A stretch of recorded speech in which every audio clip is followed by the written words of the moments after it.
This shit is ridiculous. People worship television. They worship this shit. You know, like if you watch a movie, right? Say you're watching a movie and one character says to another character, say, hey, what's your number, man? What's the other character always say? 555, 5555.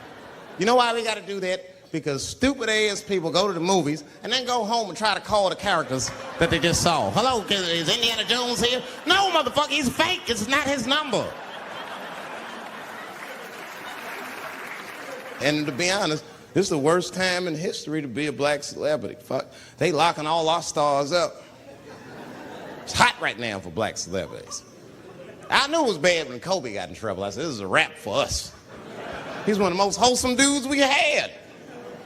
They lock him up, everything. And Kobe kept it together. Thank God he held his game together, because if he was cracking under pressure and getting like 6 points a game, the whole LA would have been like, that nigger is guilty. Kobe was playing his ass off. He was playing like his freedom depended on that shit. You see this motherfucker in them games, this nigga's trying to beat that case on the court.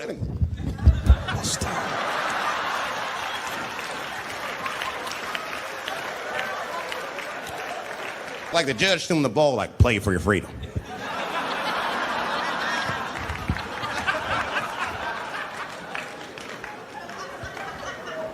If I could talk to Kobe, I'd be like, just relax, you'll be fine, man. Because the public is still giving Kobe the benefit of the doubt. He's one of the few black celebrities that get that. Not because he's a celebrity, more because, you know, the girl showed up with 8 different semens to the investigation. You can't do that. That's 7 too many. That's a lot of semen, man. This bitch got Noah's Ark in her panties. Like, what, you trying to recreate humanity or something? She's a collector. She got every unsolved mystery. The answer might be in this girl's paint.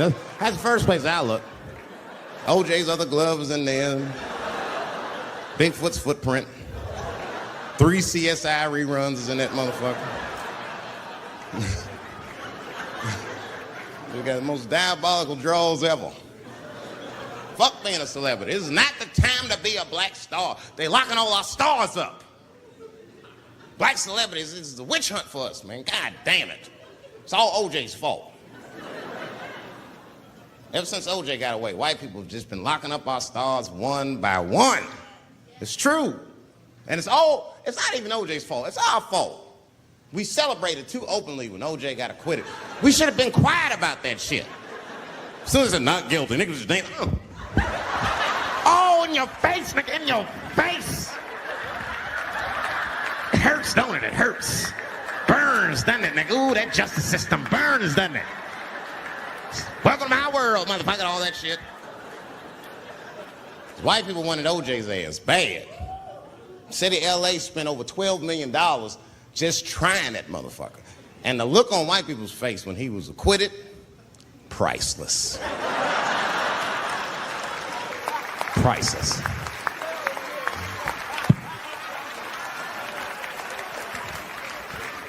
And that's why I don't trip off of being a celebrity. I don't like it.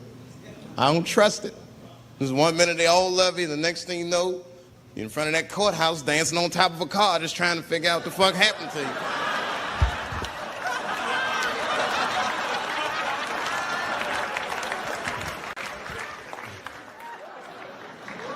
That's what I'm waiting for, because the timing of this Michael Jackson shit is what makes me doubt it. Every time there's wars going out of control, or the economy gets bad, or something is wrong with the world at large, it's always these moments in history that Michael Jackson will coincidentally jerk off a kid. This is getting ridiculous. Like, are you planning this shit? Do you have meetings? Michael, thank you for coming.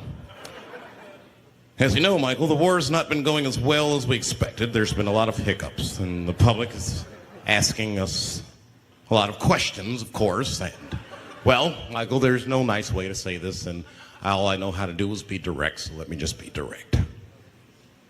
We're going to need you to jerk off another child, Mike. I'm sorry. I am sorry. But it would really help out. Or maybe he did it. Who knows? Who knows? That's the thing. That's what I wanted to say. Who knows? Who the fuck knows? Mike, God, and this little boy know. That's about it. That's about it.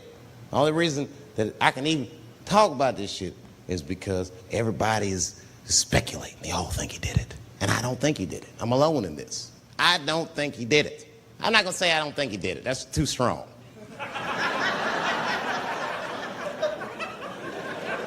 Let me just say I am reserving judgment until all the facts come out. But so far from what I heard, I mean, the kid said he was dying of cancer. He was in Make-A-Wish Foundation. He claims he had 2 weeks to live, and it was his dying wish to meet Michael Jackson. Come on, man, give me a fucking break. This kid is 10 years old. He don't remember Thriller. The fuck you want to meet Michael Jackson for, honestly? I remember Thriller, and I just, like, kind of want to meet this nigga. Like, I wouldn't break an appointment to meet him. I'll put it that way. I'd have to already be free.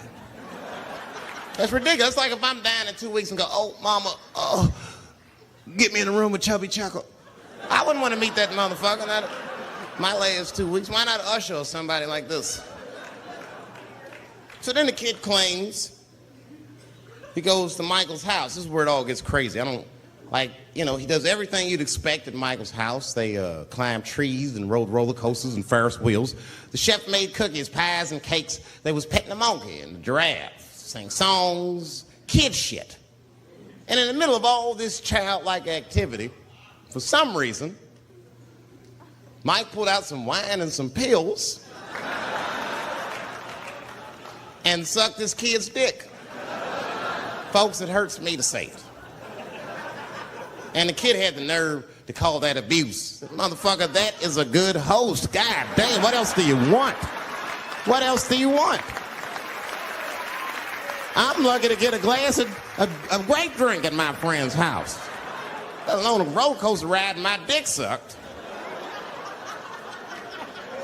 Mike must be confused, like I brought you in my house, I fed you, I sucked your dick, and this is how you repay me, motherfuckers? This was your wish, not mine. Thought you were dying in 2 weeks. What happened to that motherfucker? I've been in court for a year and a half. You get stronger every time I see you.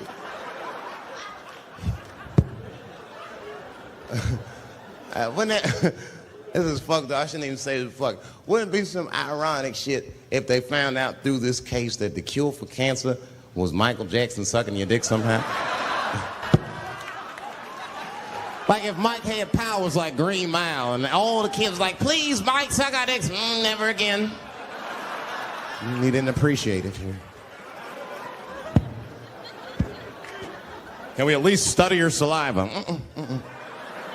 Please, Mike.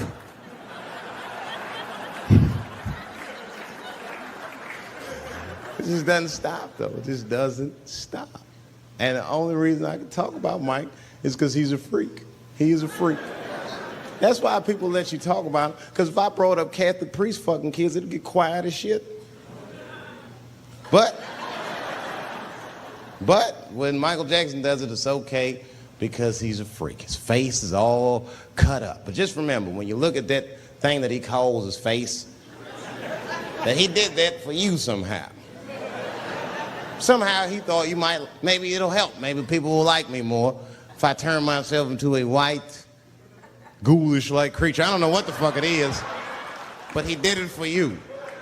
And I appreciate the gesture, Michael Jackson. If you're watching this, I appreciate that gesture, and I want you to know, fuck everybody, Dave Chappelle understands. Because you want to know something? I'm getting some work done. Surprise, yes. Nothing major. You would never know if I didn't tell you, but it's some shit I'm insecure about that I want to work on.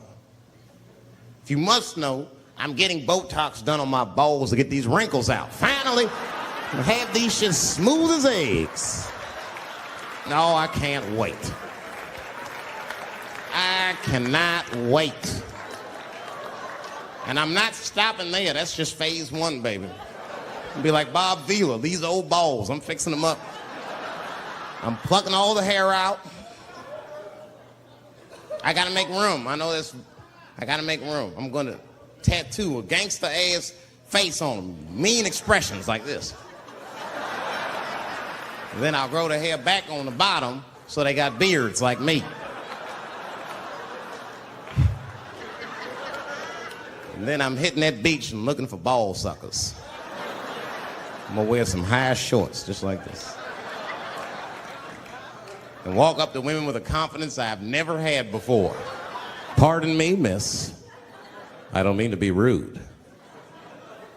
But do you suck balls? Excuse me? Miss, relax. You didn't even let me finish. Do you suck these balls? Oh my God, those balls are as smooth as eggs. Yes, I'll suck them. I've played this scenario out in my mind a million times, lady. That's how it always ends. Yes, I'll suck those balls.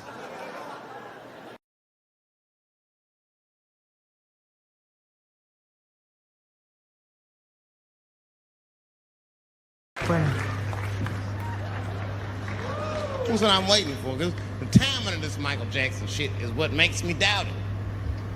Every time the war is going out of control, or the economy gets bad, or something is wrong with the world at large, it's always...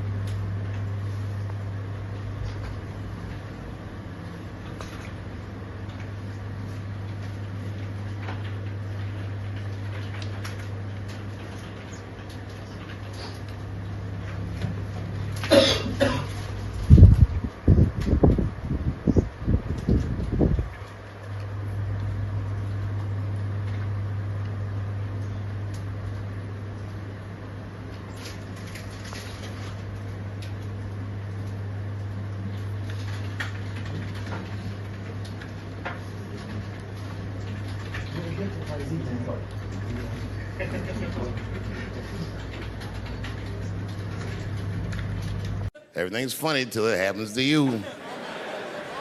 3 months, a mere 3 months after that terrible attack that Chris Rock endured, I was on stage at the Hollywood Bowl, and a lunatic jumped out of the crowd and attacked me. Now, I gotta tell you, if it happens to you, you don't even know what the fuck is happening. It was like slow motion. I just looked over. I don't know this nigga. And I just looked and said, oh my God, I'm being attacked. And this motherfucker was ragged. He jumped at me. He was like, ah! I'm old, but I'm fast. I caught this motherfucker's head with my hand and pulled his hoodie over his eyes. I can still feel his head in my hand. It was spongy. He had been growing dreadlocks. Not the beautiful dreads that Rastafarians grow. These were accidental LA homeless dreads.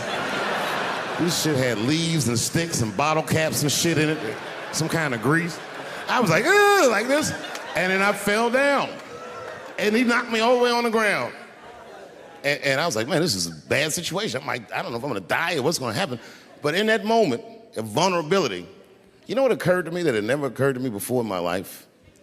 In that moment, it occurred to me that bodyguards should not wear dress shoes to work. Travis. This nigga Travis came out slipping and sliding on some kind of beautiful loafer and fell flat on his back. Pop. I said, oh my God. Now both of us are down. I gotta handle this shit myself. So I popped right back, boom. And then the kid that knocked me down, he popped out, boom, and we looked at each other and realized at the same time, I was bigger than him. And that motherfucker took off running. And I started to chase him, and I said, fuck him. I picked the microphone up. I said, I'm gonna finish this show now. That's right.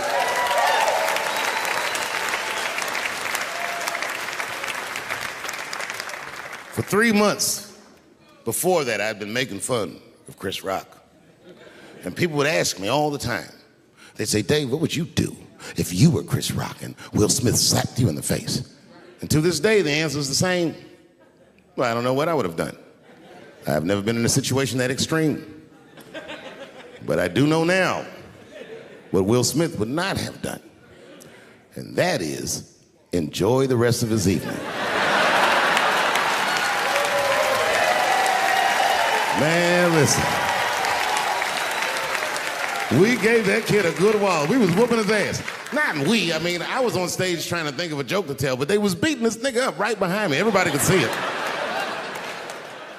Everybody could see it. And I'm sitting up there trying to think of what to say. And I'm tongue-tied. Me, of all people, can't think of anything to say. Look at my karma. Just that moment. Of all the people in the world, Chris Rock walks from backstage, walks up to me in front of 20,000 people, grabs the mic out of my hands and looks at the crowd and goes, "Was that Will Smith?" Man, motherfuckers fell out of their chairs laughing. I was standing there looking stupid. I was fucking furious, because I'm thinking in my mind, nigga, this is my attack. You got attacked 3 months ago. Now you have jokes. So I snatched the mic back from Chris and tried to get one off, but my shit did not go good at all. I didn't know what to say. I was just like, it was a trans man. And the crowd was like, boo. It's LA, we like trans people, boo. I know, I felt so bad. I felt so bad. But I know why I did it. You'd have to be there to understand, but man, when that guy tackled me, it was like it's like a movie or something. You gotta picture this. Picture a famous person you like. Every famous person you could imagine was at that show. It was like the biggest night that Hollywood had ever seen. And when that guy tackled me, he cleared the bleachers.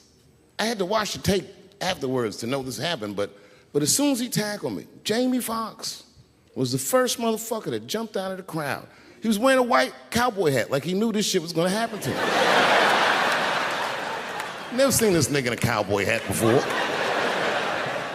And Jamie started chasing that motherfucker around like any given Sunday. And that kid was fast as shit, was juking and shaking, and he broke Jamie's ankles, and he just kept running. And then Jon Stewart from The Daily Show ran from backstage and jumped at this motherfucker like Super Jew. He was like, ah! And the kid seen Jon coming, so he jumped back, and Jon went flying that way. And this kid was fast, and then he turned around. He sees the emergency exit. He starts running for the emergency exit. Just before he got to the door, motherfucking Puff Daddy from Bad Boy Records jumped in front of the door. That nigga was like,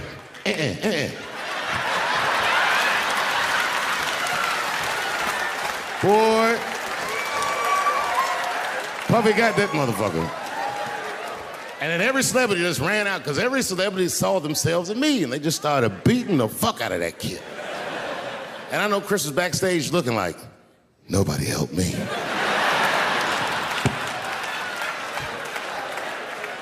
Everybody hates Chris.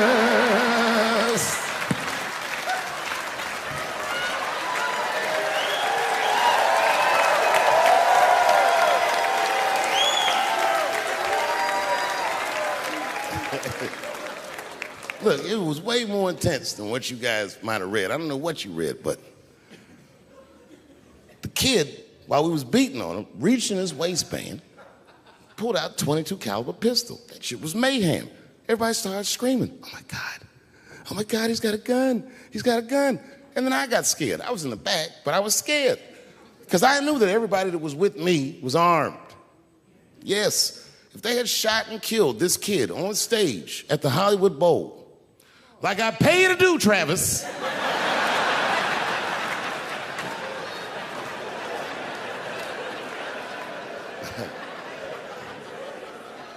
But Travis G'd up. Travis wrestled the gun out of the kid's hand, and then he took it like this and tried to chamber the round, and he couldn't. So he pulled the trigger, and it wasn't a gun. A knife blade popped out of the front. I guess this kid was gonna stab me. Some scary shit. So the next night, even though I didn't have a show, I said, I gotta get right back on stage. And I went and did a show. And someone in the audience screamed out, Dave, what happened with the attack? And I didn't know there was journalists in the room. All I said was that this nigga had a knife that identified as a gun.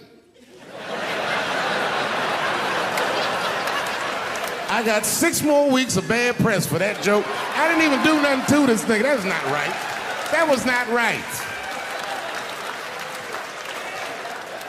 And then the New York Post went to the jail and interviewed my attacker like he was some kind of hero.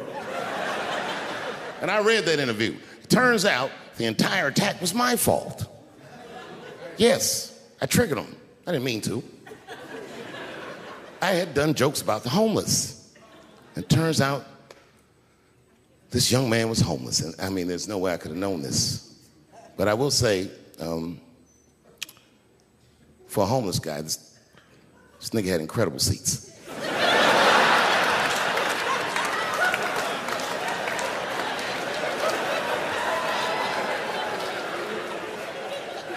Oh, and they said I triggered him because I had done LBGTQ jokes, and it turns out this fella was a B. That was the headline in the article. It said, Dave Chappelle's alleged attacker is bisexual. I said, alleged attacker? This motherfucker definitely attacked me. I'll show you the tape. He's allegedly bisexual. I'm gonna need to see him suck somebody's dick before I believe the rest of this article.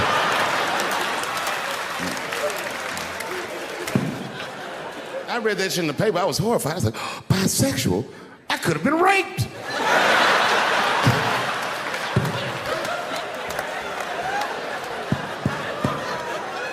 Though, it's not funny because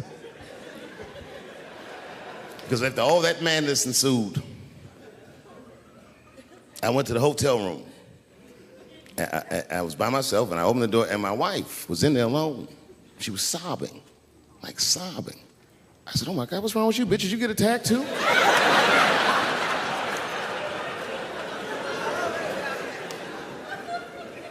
And she's crying. She said, oh my God, David. She said, if you had died tonight, me and the kids would have nothing.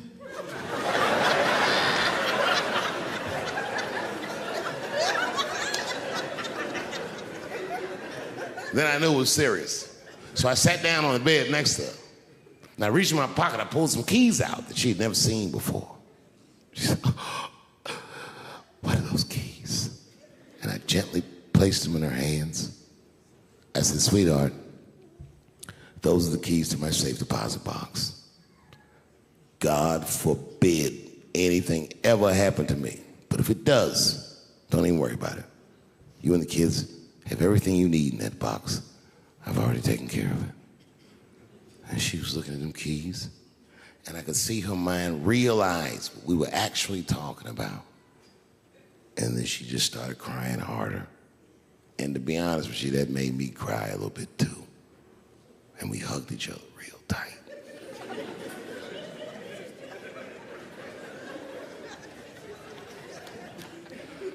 Do you know this bitch looked in the box while I'm alive and well? Who does that? Oh my God. And then she was mad at me. She said, God damn it, David, I opened that box. I said, you did? She said, yes, I did. And there was nothing in there.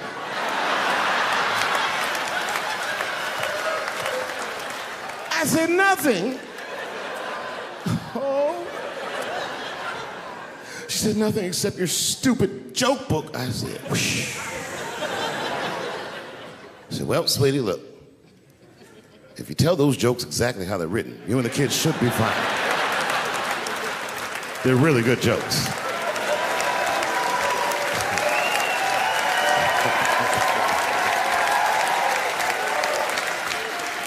She's like, good jokes? What is this shit? Come join me in my watery grave. No, you got to roll your throat. Join me in my watery grave.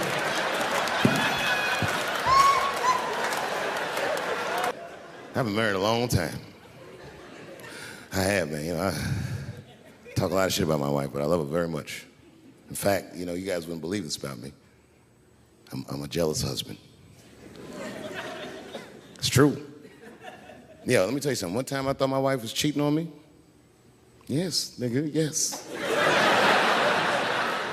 That was one of the worst days of my fucking life. I couldn't take it. And I'm embarrassed about it now, but I can talk about it. You know what I did? It's fucked up, but I did do this. I waited I waited for her to fall asleep. And when I waited a long time, she's Asian. I couldn't tell if she was asleep or not. I was looking at her.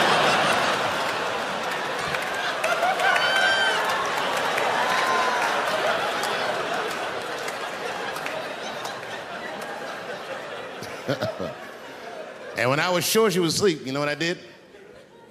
I stole the iPhone, took it downstairs and started trying out passwords to see if I could open it. I couldn't figure out the password. Then I remembered it's iPhone. This shit has facial recognition. I was just like, oh. And that shit opened right up.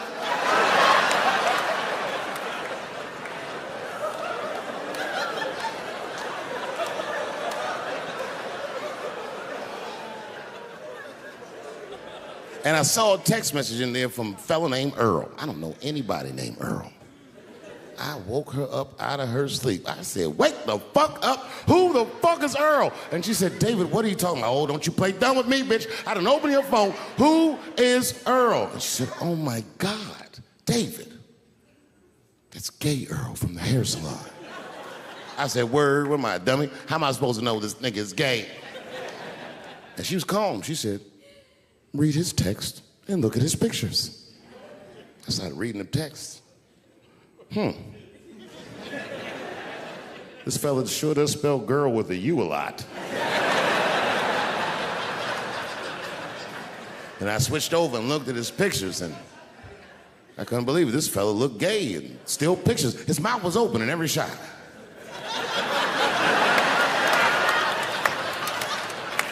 And then I knew she was telling the truth. And then I felt like dumb. I said, I'm sorry.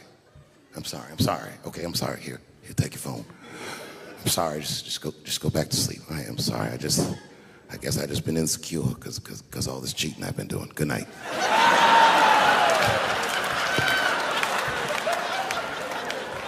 And she didn't let me leave. She said, well, since you want to wake a bitch up, and then she pulled my phone from under her pillow. I said, what the fuck?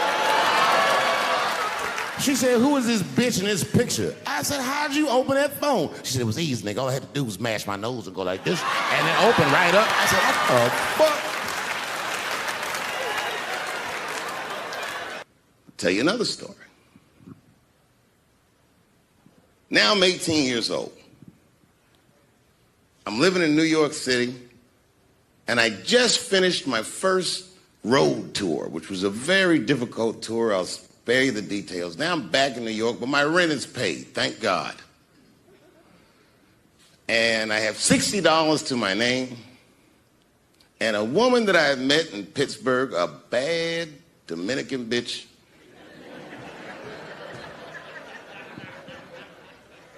was coming to New York. She was going to spend the weekend with me. I couldn't wait for her to get there. She was coming that evening. But remember, I only had $60 for a whole weekend to entertain a bad bitch. Now I'm walking through Greenwich Village, and I see something I've never seen before. 3-card Monte. You know what that is? Yeah, the guy had the whole thing. The table was set up, and he had the 3 cards, and the crowd was hooting and hollering, and he was like, find the red card, and people were playing. Sometimes they win, sometimes they lose, but it was really exciting, and I'm standing there watching it, and I noticed while I'm watching them play this game that the red card, the one you're trying to find, had just a little bend on the corner. And I'm watching it, and I'm like, yo, this guy doesn't seem to know that red card is bent. I'm going to beat this motherfucker. And I walked up to the table, and I said, let me play a hand. And I put my last $60 on that table, and he starts to shuffle and find the red card. And I kept watching that bent card go around the table, make sure I kept my eyes on that bent card. And when he stopped shuffling, and he said, find the red card, I pointed to it with confidence. Here it is right here. And he flipped it over, and it was black. And he took my money. I couldn't fucking believe that. How did this nigga do that? Was that magic or sorcery? I was confused. So you know what I did? I sat there, and I watched him for a real long time, play the game. And I realized that all those people who was doing all that hooting and hollering and betting, my God, they were his friends. They were in on the whole thing. I felt so wronged. I felt so stupid. And then the next sucker came up to the table and was about to put his money down. And I said, fuck that, man. Don't put your money there. All these niggas is in on it. It's a trick. And when I said that, the guy that was dealing, and this motherfucker was huge, snatched me up by my collar. Feel how strong he was when he grabbed me. I was a skinny little guy. And he was gonna maul me.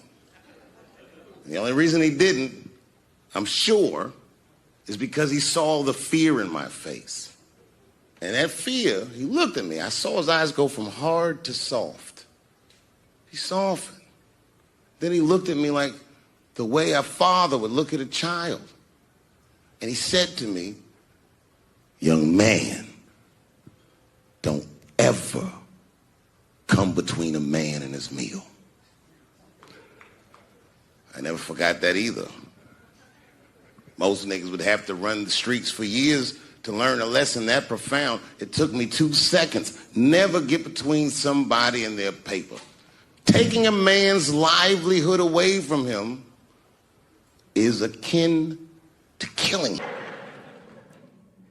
And ever since he did that lecture, I listened in his class intently. He was one of the only guys that I would always get straight A's from because I worked very hard, not to get his approval, but to avoid his disapproval. When we were coming up, they had a thing called juries. I don't know, do they still do juries? Juries is when all the department heads give you a piece to work on and they sit there and they make you perform the piece, and the criticism is brutal. We were kids. We didn't understand that they were preparing us for a hard world ahead. If you wanted a profession in art, they would tear us to shreds. The stress of a jury, and man, I never practiced. Because I didn't want to act. At an improv class, a teacher named Geraldine Gilstrap told me that I should stop doing funny pieces. That I should try to stretch myself artistically. That maybe I had more in me than comedy. And at the time, I took offense to that. So because she said that, after school that very night, I went to the comedy club. For the first time, I signed the list, and I waited, and I got on, and I killed it. Killed it. Must have been 35 years ago, night after night. I killed it. I'd show up with the... I didn't think so either. That's why I like working for Netflix. I like working for Netflix because when all those bad things happened to me, that company didn't even exist.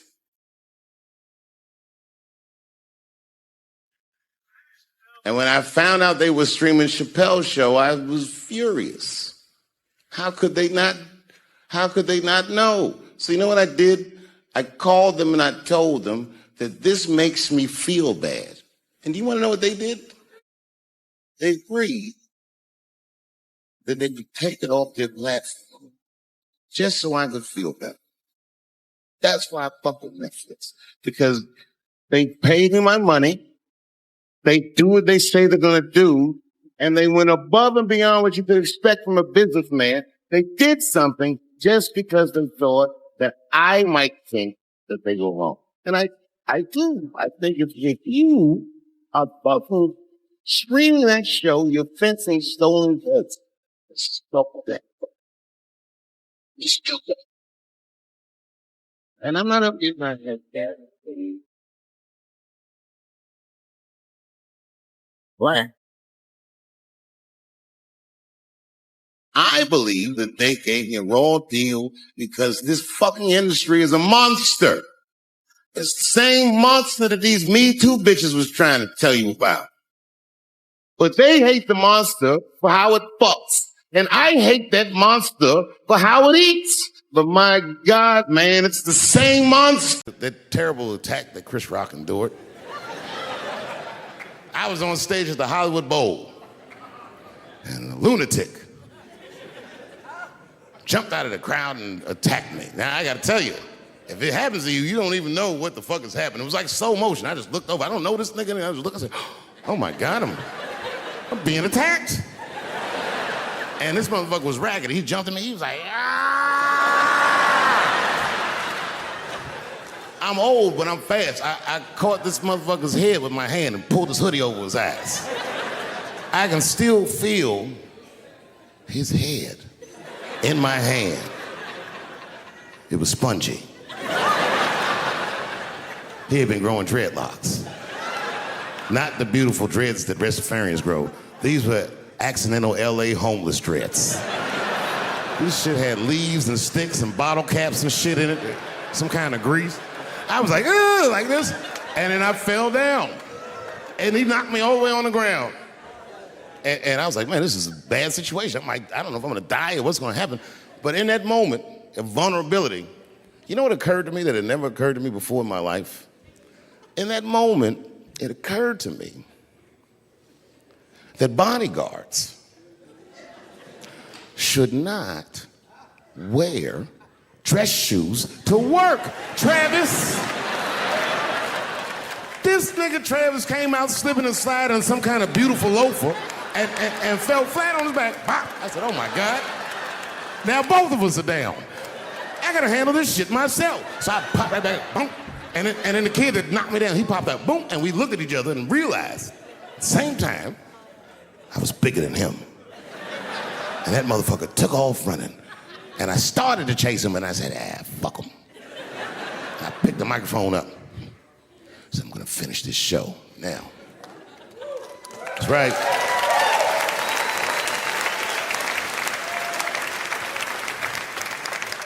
For 3 months before that, I'd been making fun of Chris Rock. And people would ask me all the time. They'd say, Dave, what would you do if you were Chris Rock and Will Smith slapped you in the face? And to this day, the answer is the same. Well, I don't know what I would have done. I've never been in a situation that extreme. But I do know now what Will Smith would not have done. And that is enjoy the rest of his evening. Man, listen. We gave that kid a good while. We was whooping his ass. Not we, I mean, I was on stage trying to think of a joke to tell, but they was beating this nigga up right behind me. Everybody could see it. Everybody could see it. And I'm sitting up there trying to think of what to say. And I'm tongue-tied. Me, of all people, can't think of anything to say. Look at my karma. Just that moment. Of all the people in the world, Chris Rock walks from backstage, walks up to me in front of 20,000 people, grabs the mic out of my hands and looks at the crowd and goes, was that Will Smith?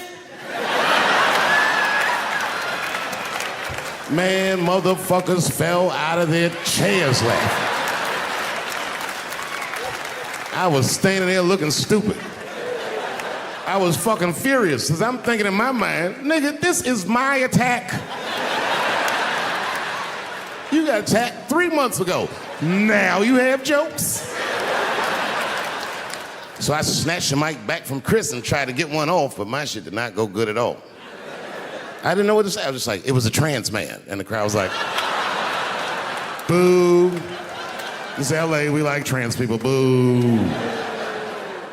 I know, it felt so bad. I felt so bad. But I know why I did it. You'd have to be there to understand, but man, when that guy tackled me, it was like it's like a movie or something. You gotta picture this. Picture a famous person you like. Every famous person you could imagine was at that show. It was like the biggest night that Hollywood had ever seen. And when that guy tackled me, he cleared the bleachers. I had to watch the tape afterwards to know this happened, but as soon as he tackled me, Jamie Foxx was the first motherfucker that jumped out of the crowd. He was wearing a white cowboy hat like he knew this shit was gonna happen to him. Never seen this nigga in a cowboy hat before. And Jamie started chasing that motherfucker around like any given Sunday. And that kid was fast as shit, was juking and shaking, and it broke Jamie's ankles, and he just kept running. And then Jon Stewart from The Daily Show ran from backstage and jumped at this motherfucker like Super Jew. He was like, ah! And the kid seen Jon coming, so he jumped back, and Jon went flying that way. And this kid was fast, and then he turned around. He sees the emergency exit. He starts running for the emergency exit. Just before he got to the door, motherfucking Puff Daddy from Bad Boy Records jumped in front of the door. That nigga was like,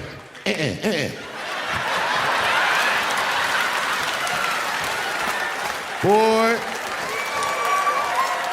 Puffy got that motherfucker. And then every celebrity just ran out because every celebrity saw themselves in me, and they just started beating the fuck out of that kid. And I know Chris was backstage looking like, nobody helped me.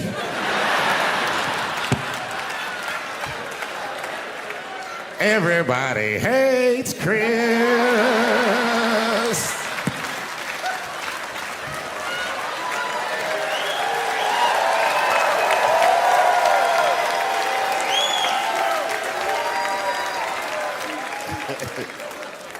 Look, it was way more intense than what you guys might have read. I don't know what you read, but the kid, while we was beating on him, reached in his waistband, pulled out a .22 caliber pistol. That shit was mayhem. Everybody started screaming, oh my God, he's got a gun. He's got a gun. And then I got scared. I was in the back, but I was scared because I knew that everybody that was with me was armed. Yes, if they had shot and killed this kid on stage at the Hollywood Bowl, like I pay you to do, Travis,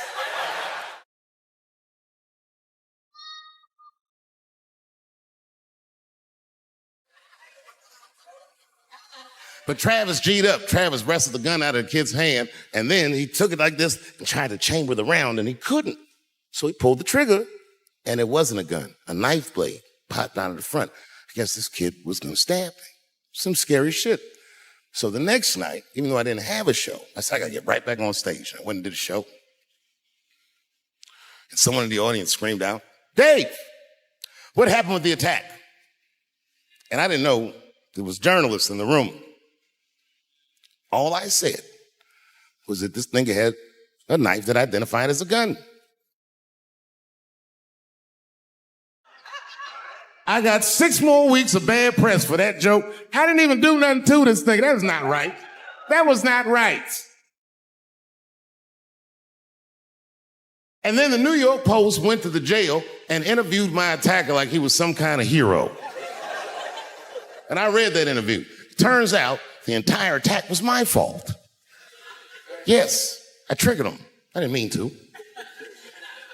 I had done jokes about the homeless. It turns out this young man was homeless. I mean, there's no way I could have known this. But I will say, for a homeless guy, this nigga had incredible seats.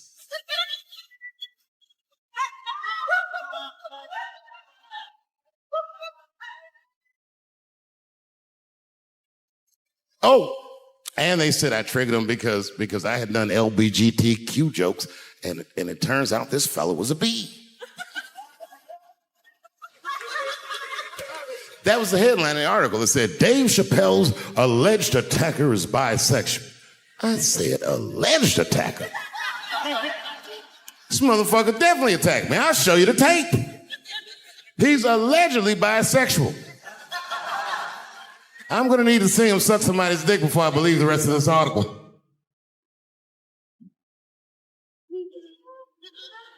I read that shit in the paper. I was horrified. I was like, oh, bisexual?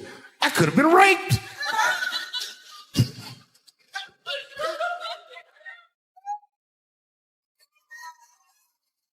Before I did Killing Them Softly, when I was 22, HBO gave me the biggest opportunity of my life at that time. They gave me a half-hour special, but this shit was not like a special, you know what I mean? It was like, it was generic. It didn't even have a title. It was just Dave Chappelle. And I shot it in San Francisco at a place called Broadway Studios, which is on the second floor of a building. And beneath Broadway Studios is a nightclub. And the special was only supposed to be 30 minutes. And I got ready, I practiced, I did all the shit I was supposed to do. And the night that I taped, 20 minutes into my 30-minute set, I'll never forget this, music started blasting from the nightclub underneath. You hear it real loud, and it fucked my whole show up, and I was pissed. I was a young man. I really believed in what I was doing, and I thought that my dream had been killed. So when I got off stage, I ran down steps to the alley behind Broadway Studios, where the control trucks are parked, and I kicked that motherfucking door open, and I started yelling at all the producers. I was nobody in show business. Just a guy that believes in myself. I said, man, this you got up. That fucking music, what the fuck were you thinking? And there was a guy who was a big time producer, I ain't saying no names. He stood up. He said, hey kid, sit the fuck down. He said, we didn't ruin anything. He said, we made a deal with that nightclub to not play music, and they didn't honor the deal. And I said, who didn't honor the deal? And he pointed to a guy. I'll never forget it, the old white man, sitting in the Ford Taurus by himself. And he said, that guy right there. And I didn't waste no time or ask no questions. I went to that Ford Taurus, and I beat on that window, and I said, open the door, motherfucker, I want to talk to you. And that old man looked at me for 1 second, and wisely drove the fuck up. And left me in the alley cussing at anybody who would listen. And 2 minutes later, literally 120 seconds later, couldn't have been any more than that, the doors of the kitchen and the alley and that nightclub underneath Broadway Studios hung open. And that old man was standing there. That same old man with reinforcements. He had 2 big goons with him. And he looked at me and he was calm as a cucumber. He said, you, come here. I want to talk to you. I didn't know anything about the streets at this age. But I found out later in my life that these men were Russian mobsters. And I don't know what you guys know about the Russian mob, but these are the niggas that killed Denzel and trained that.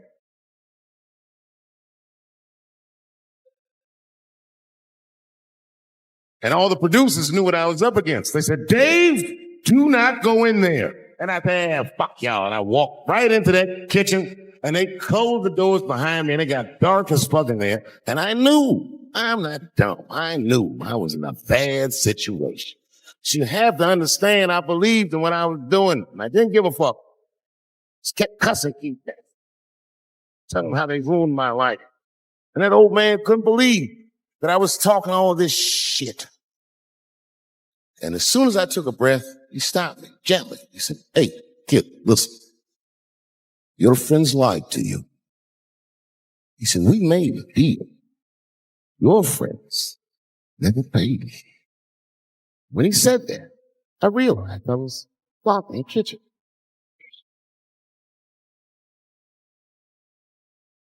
I realized he was telling the truth, which would make me wrong. And the very moment that I realized I was wrong, for the first time, I was afraid. You see, it's a funny thing if you believe you're absolutely right. You get drunk off the feeling of how right you are. That's why gay people are so mean.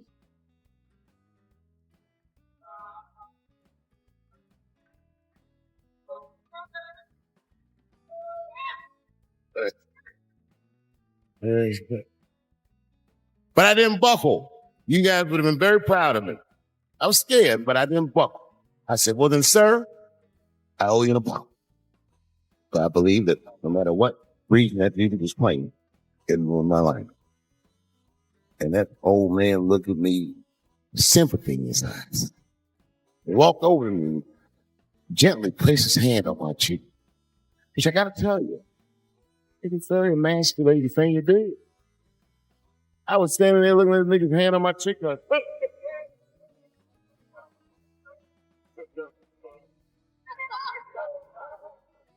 and he said, you are a real man.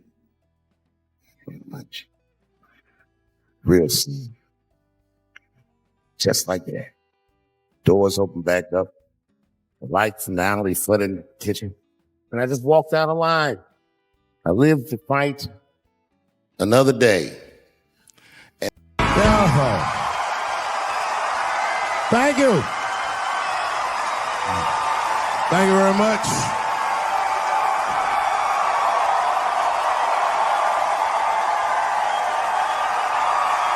Thank you.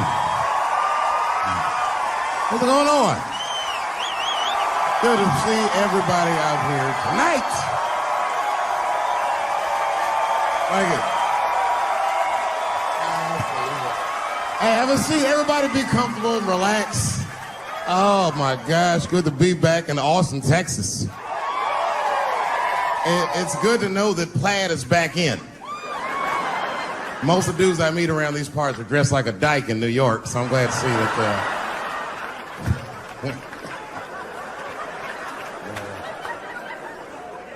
Man, fucking Texas, this place is pretty good. Pretty damn good. You know, I was in Santa Fe the other night and a motherfucker threw a banana peel at me. Yeah, that didn't feel so good. Of course, it was a white person. Not to indict the whites, I'm just saying. And then not only did he throw a banana peel at me, but it was premeditated. You could tell. You could tell the peel was too brown, you know what I mean? It was like, you didn't eat that banana recently, motherfucker. You had that shit waiting on me. And the whole crowd was white, so it just got instantly creepy, and everyone looked like they were looking at 12 Years a Slave or something. They were all just like...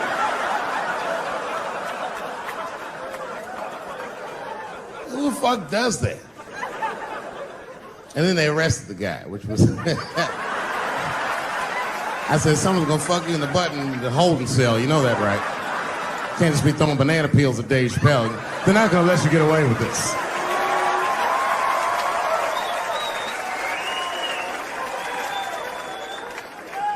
And the press called me up like, do you have a statement? A statement? For a fucking banana peel? No! I don't have anything to say. This guy was like fucking famous for throwing a banana peel at me. 20 years from now, he's gonna be tucking his kids in the bed and the kid gonna be like, Daddy, tell him about the day that you threw that banana peel at that nigger in Santa Fe. Boy, I'll tell you what, that black motherfucker saw his name up on the marquee about a week before. I said, man, if I could just get close enough to meet him, throw a banana on that nigger and show him how. Fucking banana gate. I didn't even want to press charges. You know, this has happened to me before. No, sir, it's not a banana. I live in Ohio, right? So this like a few winters ago. Oh, I didn't know you would ever clap for that. Well, all right. That's the first time that shit's ever happened. Ohio! Anyway, I live amongst the whites. Small town in Ohio. And it was wintertime, and it had snowed recently, so there were huge snowdrifts on the street. I was walking with my sister. Now, my sister was dressed in all Muslim garb, as were her children. And I was dressed as Dave Chappelle. And we were walking and just talking about something, and a car sped around the corner, and the window came down, and somebody threw a snowball and hit me right in my shoulder. I didn't know what was going on. Why was this happening? Because I'm black, because she's Muslim, because I'm Dave Chappelle. I couldn't tell. But again, I knew it was premeditated. Because who the fuck has a snowball in a warm car? Way through, lady, because he went around the corner and got stopped at the red light. He was caught in the traffic. So then I ran out into the street and I just tapped on his window. Hey, my man, can I just talk to you guys for a second? Come on out for a second. I just want to talk to you. There's 4 young white dudes in the car. They're like, just chill, bro. I said, relax. I just want to talk. Now, this is an old black trick. Really, I didn't want to talk. I was going to fuck them up. So, if you're ever caught in traffic and a black guy starts saying he just want to talk to you, don't open the door, nigga. And even if he's me, smiling at you. And they were like, chill, bro, just chill. And then the one guy in the back seat, I don't know what, he was just cockier than his friends. He was like, fuck it, man. I'll get out the car. And I started yanking on his door. Let me help you, motherfucker. Let me just help you out. And I didn't notice his window was down. And he threw a snowball and shit me right in my chest. Pow. He said, fuck you, you fucking nigger. And then the light turned green and they sped off. And I smiled from ear to ear. I looked at my sister and she said, I got the plates. And I was happy as shit because throwing a snowball at a motherfucker is a misdemeanor assault. But if you call me and me and my sister start dancing, we gonna send this motherfucker to jail. Now, I didn't notice it, but while I was yelling at him, a crowd of all white people had formed because it was an all-white town. And I was like, uh-oh, I thought I was gonna get jumped. And one of them white guys stepped down and was like, I didn't like that at all. This is not what this town represents. I don't want this goddamn stuff in my vicinity. And another white guy was like, yeah, I didn't like it either. And then an old white guy stepped out of the crowd and said, young man, if you're going to fill out a police report, I would like to come with you and do the same. I said, you guys would do that for me? And the whole crowd said, hooray! I said, come on, y'all. I look like Malcolm X going to see Brother Johnson with a trail of white people.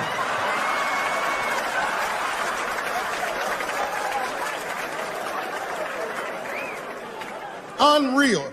Hour later, we was all just sitting in the police station, and the police came in. They're like, well, Mr. Chappelle, 16 identical police reports. We ran the tags, 2 young men that had their mother's car. We have all 4 suspects in holding. Their mother is here. It's up to you. Whatever you want to do. If you want to press charges, we'll move forward. Sorry about that, officer. I'm a little flustered. I've never been in a position where I could decide the fate of white children before, but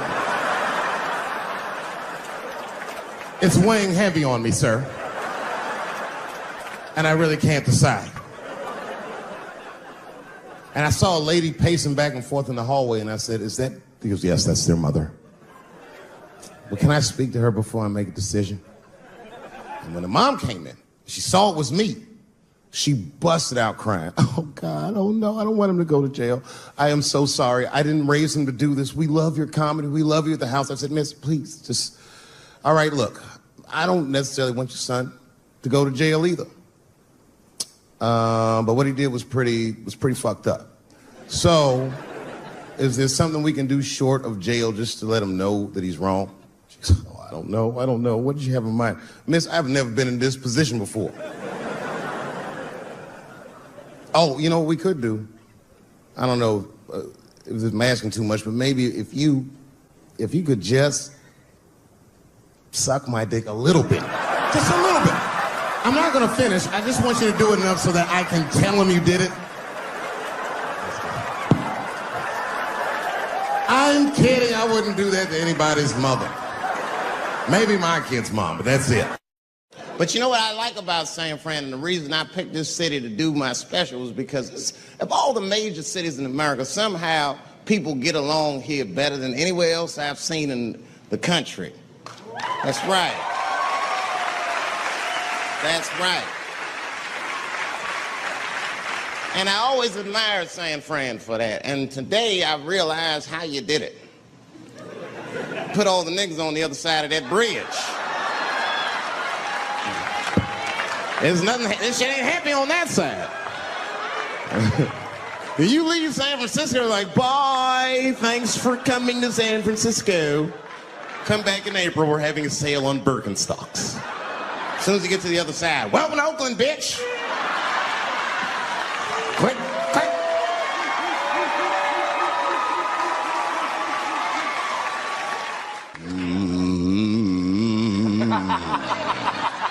You know, that's just my grandmother used to sing that when she cleaning up.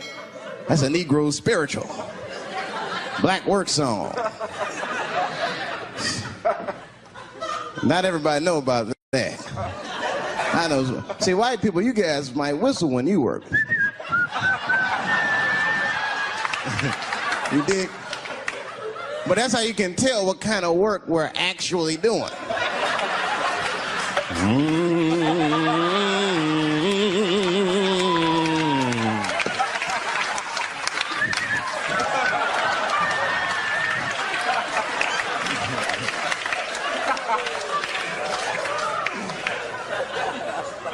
study that kind of shit. I do. Anything that has to do with race. I read a little here, see a little there. And I travel.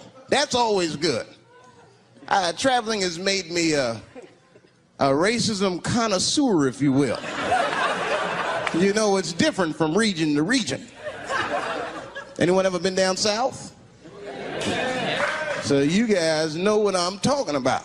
Now, the racism down there is just fucking, it's perfect.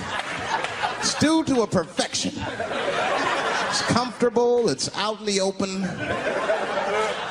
There are no secrets in Mississippi. Everybody knows the deal. Morning, nigger. Morning, sir.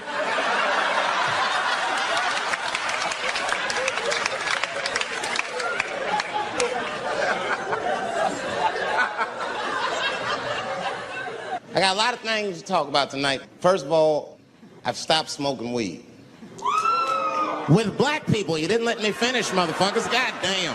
I'm sorry, black people, to break the news so publicly, but I can't smoke with you anymore. Every time I smoke weed with my black friends, all you talk about is your trials and tribulations. I'm sick of that shit. I got my own problems. Nigga, that's a waste of weed. I'm smoking weed to run away from my problems, not take on yours. From now on, I smoke weed exclusively with white people. Calm down, motherfuckers. You win by default. You got good weed conversation. All white people talk about when they get high is other times that they got high. I can listen to that shit all night. Dude, remember at Frank's last week? It's fucking smashed, man. And catalogs everything they drink. 2 shots of Jaeger, tequila, 4 bong hits, man, beer, cheeseburger. That shit is great. Only bad part is you cannot pass out around white people. Every time white dudes pass out around each other, they always do some borderline gay shit when the guy's asleep. Frank fell asleep, so we like stuck a carrot in his ass and put shaving cream on his balls. Like, why, motherfucker? Why would you do that to a friend of yours? He trusted you enough to sleep around you. You gonna put a carrot in his ass? Is that nice? I tell you right now, if I put a carrot in a black dude's ass, a nigga will kill you when he wakes up for some shit like that. That is an automatic death sentence on the street. It's a rap for you. I'm gonna kill that motherfucker. I thought y'all was friends, baby. What happened? I fell asleep at his house, right? We was drinking, and I fell asleep at his house, and while I was sleeping, right? I'm just gonna kill that motherfucker, all right? That's all you need to know. And fuck carrots. Not up here. You hit the big cities, man. It's different. It's always a secret. And we should do like them. We should keep our shit out in the open, then a little. I mean, with limits. You don't want to say whatever comes to your mind. That might be a little much. White dude be walking down the street minding his business, and the brother walk up to him, hello. You white oppressor, you slave master rapist of Africa. Why, hello, my big lip spear chucking friend. Touche, hunky. So, Whitey, what did you do today, huh? Oppress a new land and make the people there Christians against their will?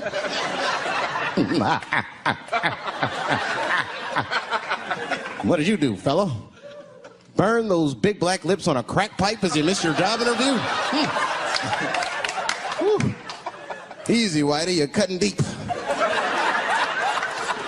All this chit-chat has got me thirsty. If you will excuse me for a moment, I'm going to go to the Korean store and get something to drink. Ching-a-ling. Hello. You slanted-eyed, ruining the economy in our neighborhood by opening stores and taking the money out the community. Chink. Wow. Good afternoon, you browse around but never buy anything. Suspicious looking nigga. After a while, that might be too much. one of my first white friends, like, in my life, man. He was a good dude, too. He moved to Silver Spring from Utah, of all places. I guess his family was affiliated with that Mormon church they got down there, and me and him used to hang out. And one day I was at his house, we were just hanging out, and Timmy says, Dave, why don't you stay for dinner tonight? I said, oh, man, I'd love to, but I can't. If I'm not home before dark, my mother will kill me. That was a lie. My mother had several jobs. I hadn't seen her in like 3 or 4 days. And the only reason I lied to Timmy was because at that point in my life, it was my experience that white dinner wasn't delicious.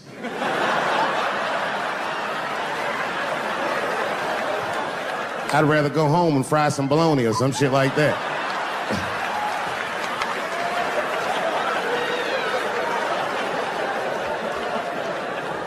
But then old Timmy threw me a curveball I wasn't expecting. He said, well, it's too bad you can't stay, Dave, because Mom made stovetop stuffing. I said, what the fuck, stovetop? Well, hold on, nigga, let me make some phone calls real quick. I had seen that commercial so many times, I had dreamt of getting my hands on some of that stovetop stuffing. And finally, I met a motherfucker that actually had a box of stovetop in the house. I couldn't miss this opportunity, so I pretended to call my mother. And then I came back and I said, Timmy, you're not gonna believe this great news. Mom said I can stay. And he said, fantastic. He said, why don't you come with me and we'll help set the table and then we can say the blessing. I had no interest in setting this motherfucker's table or saying these crazy ass Mormon prayers. I just wanted that goddamn stuffing. So I told Timmy, I said, you know what, I'd love to help, but let me go wash my hands first. My plan was simple. Wash my hands slowly, and by the time I'm done, the table will be set, the blessing will be said, and all that there will be left to do is eat. Went to the bathroom. I washed my hands very slowly. I must have been in there for about 10 minutes. And suddenly, one of his mothers came to the door.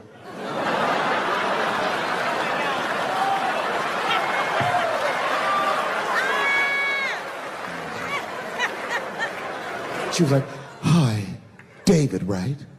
I said, yes, ma'am. She said, Timmy tells me that you're planning on staying for dinner. I said, I hope that's not a problem, ma'am. She says, no, it's no problem. In fact, we'd love to have you. It's just that we weren't expecting company.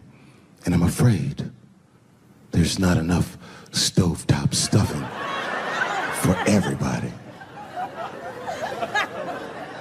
So I kicked her in the... Bam! Ladies and gentlemen, I told you I'm dope, nigga. I told you what I was gonna say and you still didn't see it coming. And that's why I make the big bucks.